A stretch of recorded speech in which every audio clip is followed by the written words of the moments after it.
Hero equipment is epic. This is the biggest change to heroes in at least 5 years' time. It allows you to customize your hero's ability and pick exactly what you need to 3-star the base. So if you're at Town Hall 7 and you upgrade to Town Hall 8, you'll see this unlocks buildings. The green building here, the blacksmith, and oh, already look at that, 3 new resources or currencies. I think currencies is a better way of looking at them, or just calling them magical ores, and you can use it to upgrade your hero's equipment. You might be wondering what hero's equipment is. We'll get to that in a couple of minutes. So we upgrade the town hall, gem that. Probably shouldn't gem your town hall, that's not the smartest idea. We'll get through this and get this blacksmith building. For some reason it says 2 there.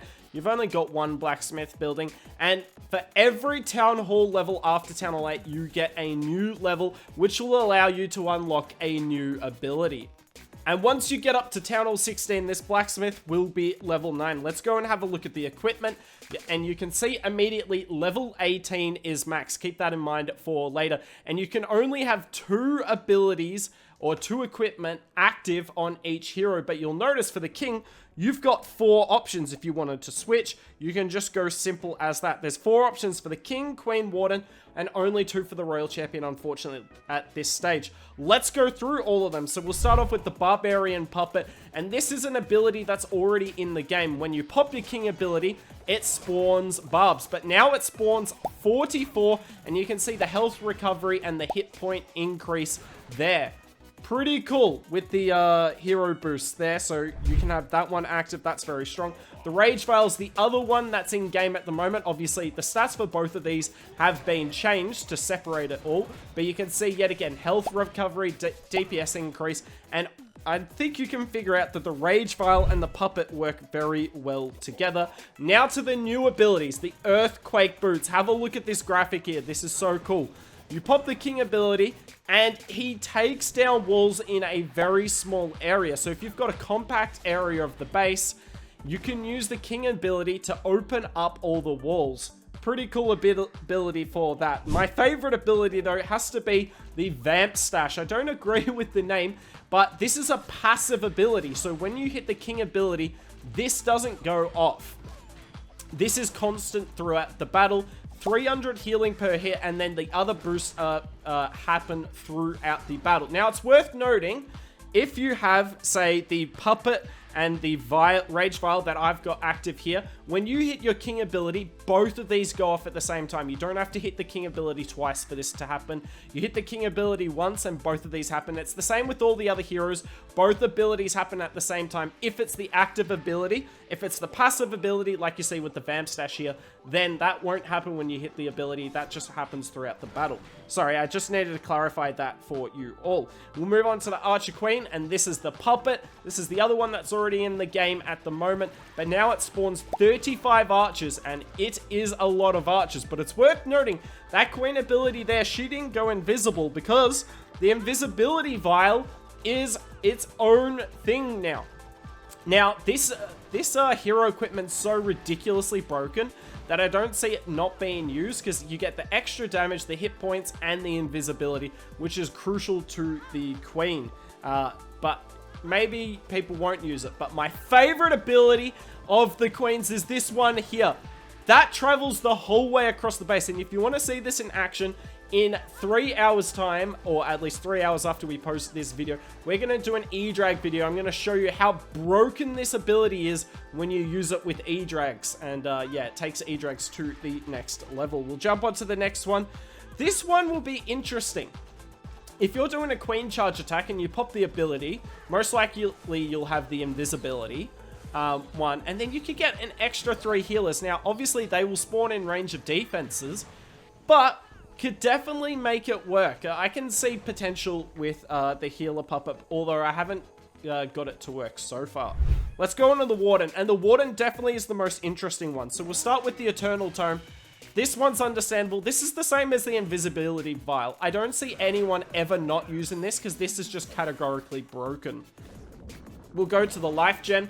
This one is also in game, but it's a little stronger here. It's 100% hit point increase. So it's a bit stronger than the one in game at the moment. Keep that in mind. Then you get a DPS and a hit point increase as well for your hero.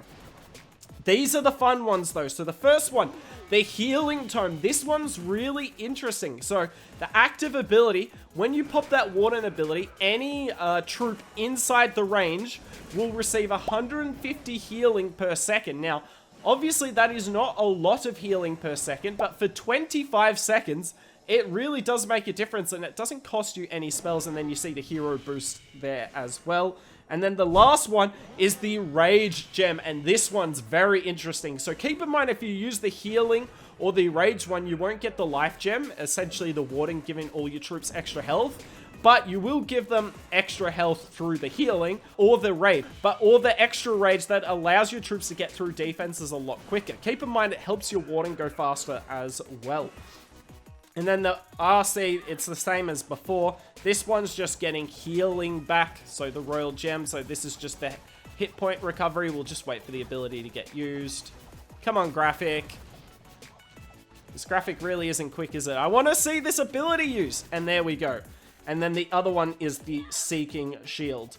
That same exact one that we've had in game. So the RC isn't changing, but with the Spirit Fox, the RC is pretty broken anyway. Now, in terms of what is the best combination, at the moment, it is probably this. So you have the Life Gem, which is unfortunately means the hero abilities are kind of all the same, but there are definitely times, and there's a few different army comps where we will switch up to the Healing Tome and the Rage Gem. Make sure you stay subscribed to the channel because we're going to show you specific attack guides for those strategies. I felt like we needed to go through the update notes just to show you a few things. There's some really important stuff at the end in terms of what level will your hero equipment start at. But I know I didn't show every upgrade, so I'll show you what you unlock at every upgrade. You see there for each town hall level. We'll slowly go through that. Now, ores. How do you upgrade this hero equipment? Well, you do it with the ores. We saw the 3 of them in game before. This is the 3 here, and you can get it from the home village star bonus, clan wars, the trader, and the in-game shop. So essentially pay to win. In terms of the star bonus, you can also use gems, but definitely not worth it. The currency is, the trading is so bad for gems on this. The star bonus you see here. So normally when an update drops, you want to drop down, if you're a Town Hall 15, to Champion or Titan and farm. But I think I might stay in Legends League because 1,000, which one was it? Shiny ore is definitely going to be worth it. But notice you don't get starry ores from the clan, from the village bonus, star bonus. That's what I'm looking for. You can only get them from clan war wins or clan war losses. So make sure you're spinning wars as much as possible after the update. It's definitely going to be worth it. So you can see all the abilities here, but it's worth noting there's going to be more equipment in the future in some special events. I like that. I like the idea of special events to unlock stuff in the game. Here's all the hero abilities. We kind of went through it before. This is important, and this isn't part of the official sneak peek notes. So you came to the right video if you're still watching here. So this part is part of the sneak peek notes, but the rest isn't. So you can see the max levels for the for your equipment by Town Hall. Now, max migration equipment level. What does this mean? Well, when we update, right, not everyone's going to have level 1 equipment because the Town Hall 8s could have the same level of equipment as Town Hall 16s, and Supercell don't want that. So if your King and Queen are level 1 to 10, you're going to get level equipment 1 with them. However, if they're level 81 to 95, you will get equipment level 15, which means all of us that are max Town Hall 15 are only going to have to do 3 upgrades for the equipment level, because the max level, as you see here, is level 18. So we're not going to have to do that many upgrades. Now, I assume the upgrades are really expensive and will take some time. It's worth noting, by the way, the upgrades take 0 time at all. You just need the resource, but it will take a while to farm the resource, I'm sure of that. Here's for the Grand Warden. So level 56 to 65, you'll get equipment level 15. You see the rest there. And then Royal Champion. Can I fit all those in? No, because there's so many different levels for her. But you can kind of see most of that. She's unfortunate with the page break, but I really wanted to show you guys that. Now, this video has already gone too long, so not going to show any of the equipment in the video today, sorry. However, later today, we're going to show you the equipment in use with E-Drags, and trust me, it is so strong.